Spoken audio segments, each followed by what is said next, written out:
Good evening, everybody, and a very warm welcome to this evening's concert in New Music Dublin. Tonight we are delighted to have the RTE Concert Orchestra performing a new work by Natasha Paulberg, who is with me this evening. Hello, Natasha. I hope you're well. Nice to see you, So Jonathan. we're just going to have a quick chat really about Natasha's background and what she's been doing up until now, and then also ask Natasha to introduce her piece. So Natasha, tell us a little bit about how you came to be doing this. So the whole musical journey, obviously, it's like as a kid, always been involved in music and from a musical family. But I did music as a like leaving cert in Australia equivalent. But I actually started into science. I actually went and became an osteopath first, so completely different. So science is something I find interesting, which obviously comes to this piece, the idea of atoms and elemental parts and things. So I started as an osteopath pretty much because I think my parents were like, get a real job, that kind of thing first before we do music. So, but I always did music, even as an osteopath.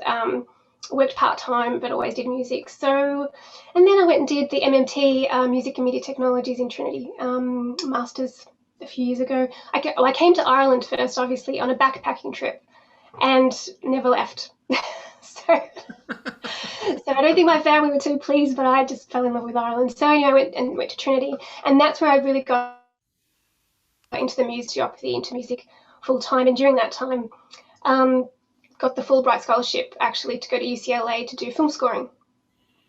So that's that film scoring side of things. I was always into film scoring, but also it's like the idea of, as a composer, I love the idea of a narrative or a story or a concept, right? I find that quite helpful, and that really marries well with film.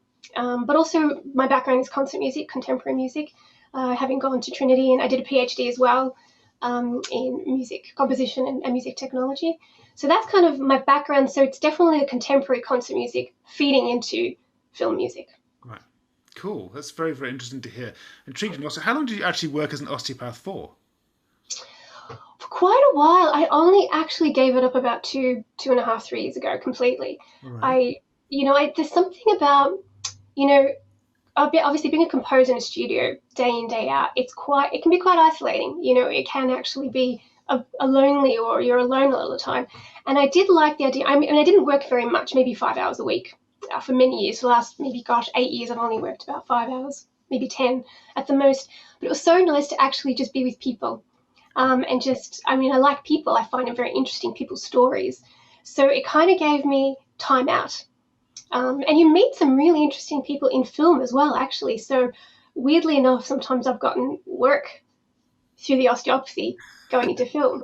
So, That's so just, it's interesting. yeah, that's not a kind of marketing strategy that most people would adopt, but hey, it works for you.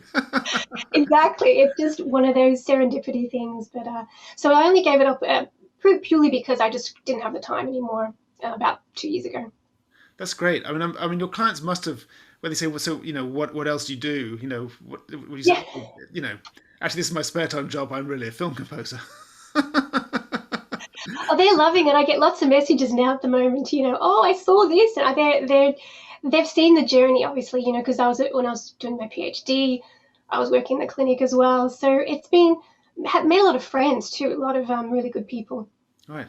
Wow, that's a wonderful, wonderful Yeah. insight. So tell us a little bit about your piece then today. Yes. Well, it's called Atomic Hope, and obviously going back to the idea, I did science as part of my undergrad. I just was thinking a lot about, what's happening at the moment, how as people, yes, we're all individuals, but when we come together as a whole, that's when we really make something as a family, or as an organization or group. And even in collaborative work in film, especially, it's such a collaborative process. And then also concert music, it's the musicians, it's the collaboration there. We make something together that's better than ourselves. So I was just kind of thinking of the ideas of, at the moment, we're like these little, the electrons, we're, and I just kind of thought of the idea, basically the structure of the atom, and how, you've got the electrons, the protons, the neutrons, um, and basically kind of mapped them to different movements within the piece. So, for example, the first movement 1 is called Electron.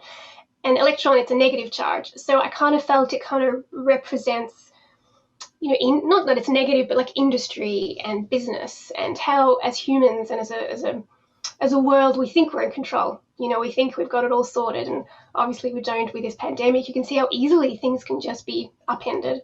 So that's the first piece. So it's a little bit more, not aggressive, but a little bit more, there's something to it that's a little bit more aggressive than the other pieces. And then the second piece is Proton, which is a positive charged particle. So that's when I start to think of, family. So we've got the interconnectedness in industry and business, but then also relationships, family. And it's a quirky piece because it shows of us, we're just always running around doing stuff, aren't we? Or we used to, the shopping and this and traveling. And, it's like we're little ping pongs bouncing off one another all over the world. So that reminded me of Proton. And the piece is quite quirky and upbeat. And then the third movement is Neutron, which is neutral charge.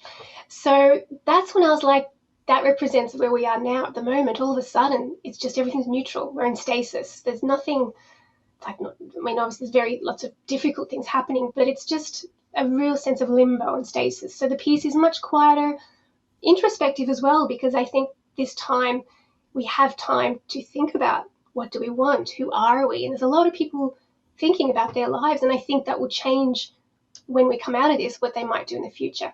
So it's kind of contemplative, a little bit sad, because obviously there's a lot of difficulties as well, but there's hope as well in it.